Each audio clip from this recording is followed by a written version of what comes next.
Welcome to the Gaslec Podcast. This week's show, we're talking about gravity heating systems, what they are and how they work. But first, here's Sean to tell you about what we do. Thank you for listening to another Gaslec Podcast, the show to help DIYers, new people into the industry, and those who are wanting to expand their knowledge. Each week we'll pick a topic and go into details. And with special guests and listeners' questions answered, we will look forward to some of the conversations. So let's get back to the show. Gravity heating systems, sometimes called conventional heating systems, typically almost like the first stages of heating systems really that was fitted into the houses and our homes. They consist of a boiler which only produces heat. So it just has a gas valve, a burner, water flows through it, passes around a heat exchanger, the flame is around the outside of it, it heats it up, and then the pump takes it away. So in a sense, the actual conventional or heat-only boilers are actually really simple in their construction. They don't have a lot. They're a bit more technology now with flow switches and thermostats on the flow and returns and digital displays, but certainly the early ones didn't have any of that. So they could heat up to actually quite high temperatures, and all they relied on really was the overheat stat just to click out if they got above boiling, so or around 90 degrees. So yeah, sort of the modern heat-only boilers are a lot more sophisticated than the early ones, but they all work on the same principle.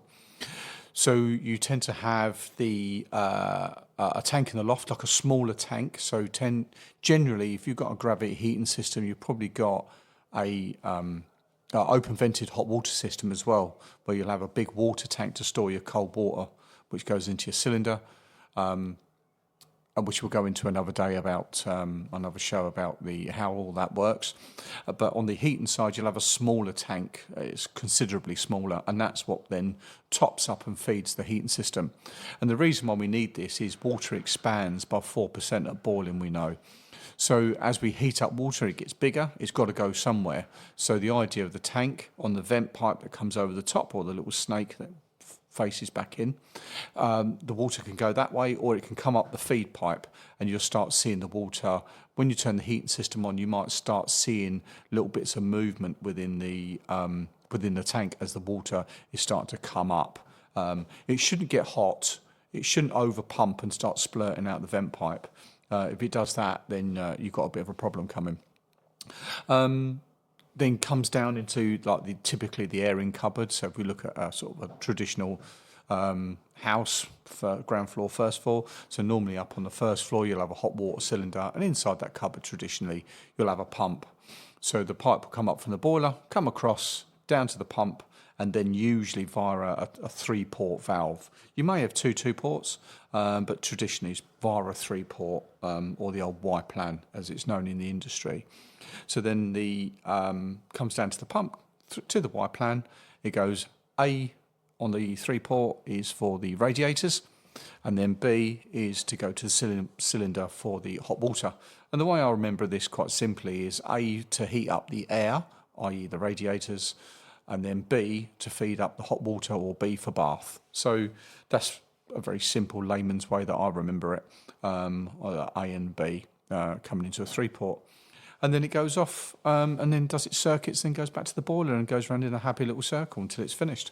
The pros with the gravity heating system really is it runs at a lower pressure. So as we know, water is 0.1 bar per metre of head. So every time we have a head of water as it comes down, we've got 0.1 of a bar. So it traditionally will run at a lower pressure. And if you've got any little leaks or weeps on the heating system, or you bleed off any air or gas from the radiators, when you take that off, obviously it self-tops up. So you haven't got a filling loop, you haven't got a gauge to look at. It takes care of itself. The cons with the system is it's open to atmosphere, and the biggest problem we have with open to atmosphere is it puts more air, more oxygen, like a fish pond, into the water, which isn't good for heating systems. They really want as little air as possible in the water. If there was an easy way of taking out all of the air of water to put into a heating system, then that would be absolutely amazing. because obviously for corrosion, one of the aspects we need for corrosion is oxygen and its abundance in water. So hence why we put a lot of inhibitors into heating systems to slow down the corrosion process. It doesn't stop it, just slows it down. So so we get a lot more blockages. Then we start getting over pumping. So on the vent pipe on the little tank upstairs in the loft, we can start getting water dripping out of that. And that's where it's not flowing correctly. So back down to the airing cupboard, just before the pump, traditionally, it's not always, we have what we call the H. So you'll have comes up from the boiler across onto a T that goes off, it was in 22 mil. It'll go up in 22 mil pipe up to the vent, and then it'll come along, and then there'll be another T, which is 15 mil for the feed in a little normal domestic house, and then drops down to the pump in 22. We call that the H, and there's a lot of water that sort of sits there and doesn't do a lot, and you get a lot of blockages around the H. So that is, you get a lot of the black sludge build up, and it just built up over the years and the years. So, and then you start getting over pumping. When it starts warming up, you start getting the tank starts getting really hot, or the vent pipe starts splurging out because it's got somewhere to go for the pressure of the heating system. So it's not very efficient in its circulation of the heat. It starts putting it into the loft. I've certainly been into lofts where we've had very, very, very high humidity because the tank is sitting at 70, 80 degrees of water, and it's just evaporating off, then self-topping up. Then high humidities cause other structural issues with timbers. You get a lot more insects and not ants, spiders. You get a massive amount of spiders as well because they want the humidity. So that's not great. Obviously, if you're storing water in the loft, you've got the freezing aspect. You've got a ball valve, overflow pipes to consider to make sure they're maintained if there's an issue. And we've had it where tanks are split. Our old tanks have got a bit of pressure on them, and they've split, and then they've just leaked out everywhere and come through the ceiling. So there is a few cons. There's more cons really than pros with gravity heat systems in this day and age.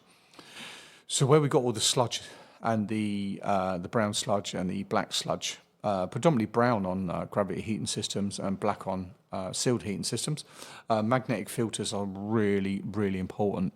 All manufacturers now insist on magnetic filters being fitted to new boilers, but certainly on gravity boilers, if you want to protect all the components. Now, really old boilers are made of cast iron heat exchangers. They ain't going to block on those.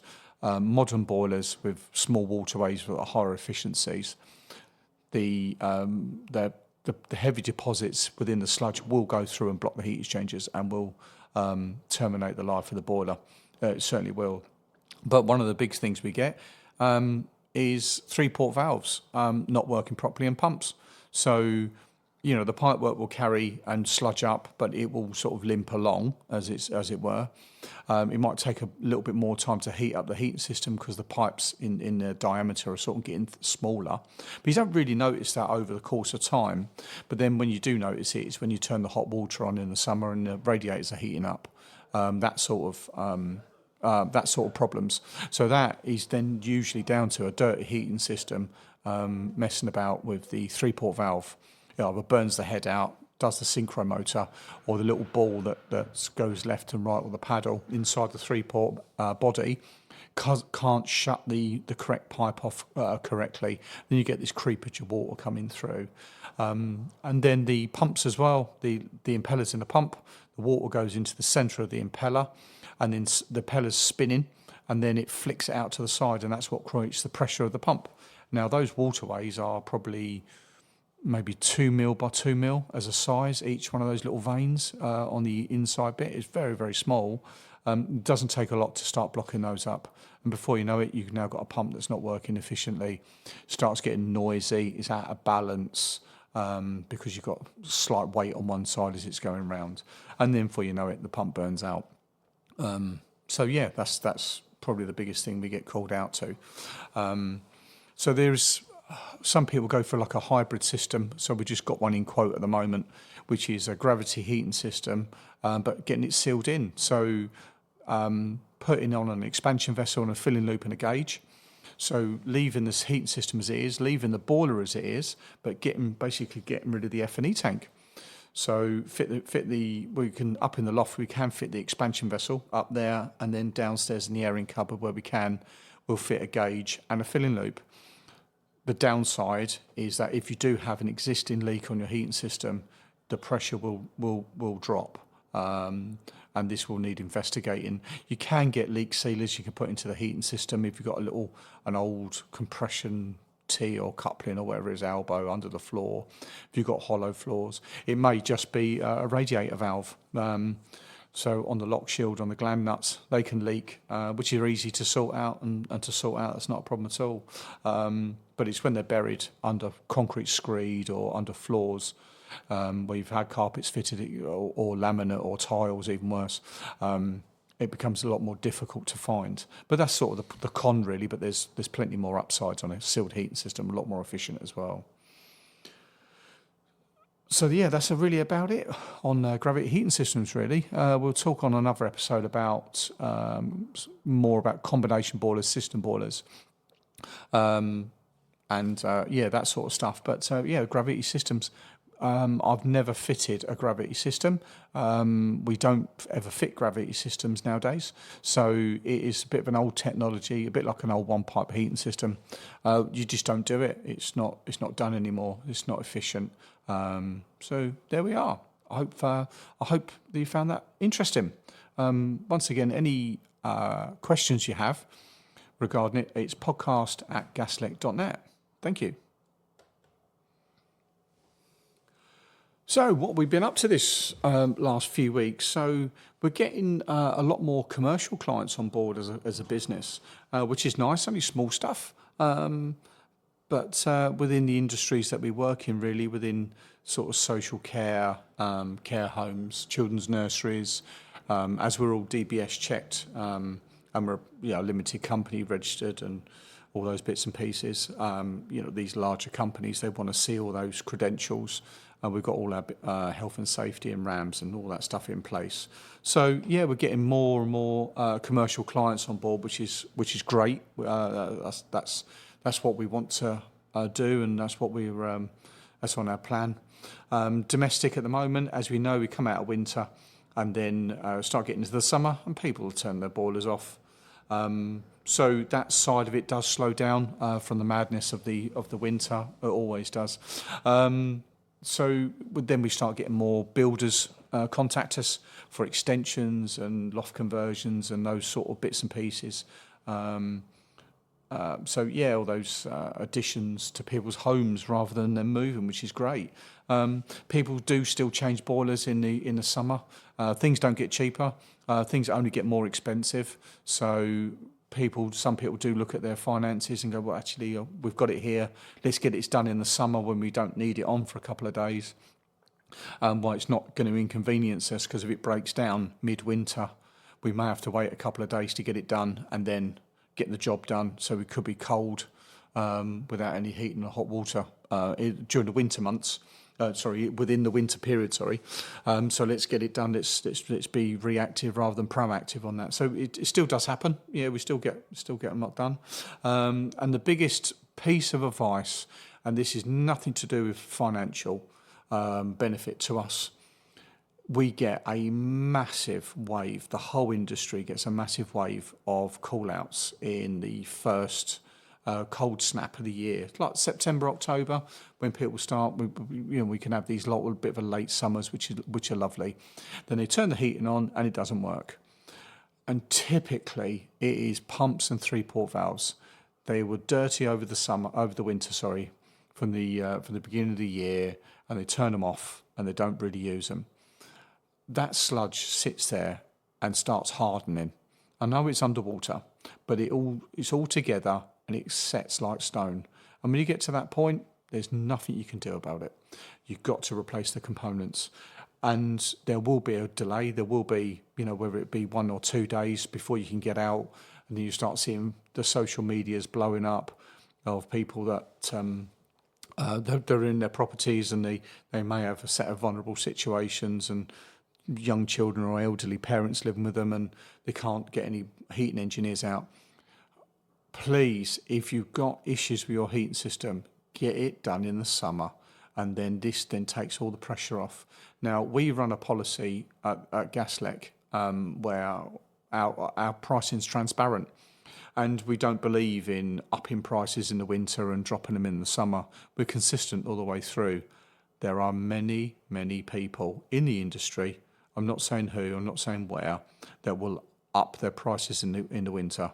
So when we get these calls in, they're running around charging people sometimes twice as much for these call-outs for the components because they're in high demand.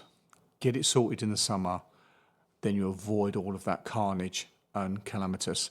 And even if you do have a service contract with British Gas or Swell Heating locally here or whoever it'll be, you won't get them out because when they're busy, when we're busy, they're busy as well, and everybody's busy. So get it sorted in the summer, get it done and dusted, get it booked in, and then you can just take your time, get it done at your time, and then just prevent all of this stuff. Power flushing heating systems, certainly on old gravity systems, is an absolute must. Keep that water clean. And you can tell that if you take off, if you've got a drain on your heating system and you open it up and you take some water out, let it run for a few minutes, take a few dribbles out into a bowl and have a look at it, and you'll see for yourself what it looks like. There's plenty of examples on our social media, Gaslec Kent, Facebook pages and videos and stuff we've done over the years with power flushing and stuff. You'll see the stuff that comes out. See the stuff that comes out on sealed systems, let alone gravity systems. Sometimes it's like honey, like warm honey coming out of radiators. It's terrible, and that stuff just kills it. So that'll be my top tip for this summer. Get on top of it, be proactive and not reactive. So to conclude the show for this week, a funny story for you. So we had a bit of a problem on a job this week, and we had a blockage on a heating pipe. It was on a small commercial building, and it's a gravity system, and they got a blockage, and the radiator wasn't heating up. So I was thinking about the different options we've got, and we've got this thing called a CO2 blaster, which is basically the little tiny CO2 canisters you're getting a soda stream or anything like that, and you put it into this little device, and it has a hose, and you put it on the pipe, and you pull the trigger, and it just empties the canister out. Gets quite cold, but it's got a little case on it, and it blows the pipe out. We did that. We've done 2 little canisters, blew the blockage out, and off we went and heated up the radiator. So fantastic little bit of kit, really, really good. So highly recommend them. The little canisters are about £1 each. The little doofers, the little gun things, they're about £30 off Amazon. But certainly a problem solver. So yeah, very, very good bit of kit. Fantastic. So it takes me back to a problem we had years ago, where was doing a bathroom, and there was a blockage on the bath pipe. So it was a pipe that come out from a bath and then fed to like a shower, and then that went off to the soil stack, and there was a blockage in that bath pipe somewhere. So we had a wet vac, and wet vacs, they blow as well as suck. So typically we only use them on the suck, but it wasn't sucking because from the shower and from the bath, it was just sucking air in. So it wasn't working at all. So I was reluctant to do it, but the client said, "That's all right, I'll do it." So he put onto blow, and he put it onto the bath waste, blocked up the overflow, blew it, and it certainly did clear the blockage. It come out of the shower trap, hit the ceiling, and that's all that hair, soap, all that black gooey stuff out the traps. The stuff that was blocked as well come out the trap of the shower and went up the walls, up on the ceiling. It absolutely stunk. It looked like a crime scene, I'll tell you. It was so funny inside. Obviously, I couldn't laugh out loud because the guy's just made an absolute mess of his own house. But yeah, I'm very reluctant to do that ourselves onto those situations because of things going wrong. But Yeah, he then spent a couple of hours cleaning up his house before his wife got home. So he didn't have to tell her what actually happened. So a lesson is paint your ceilings with vinyl paint. So easy wipe off. He didn't, and he had all this black staining. So yeah, there we are. So to conclude the show, thank you very much indeed for listening. Sorry I've waffled on a little bit too much. We will be doing a video version, so I'll be able to show you a bit more stuff. And if you listen to it, great. If you're able to watch it as well, I'll be able to show stuff and demonstrate stuff. So hopefully this isn't a big massive edited thing. This is how I normally talk.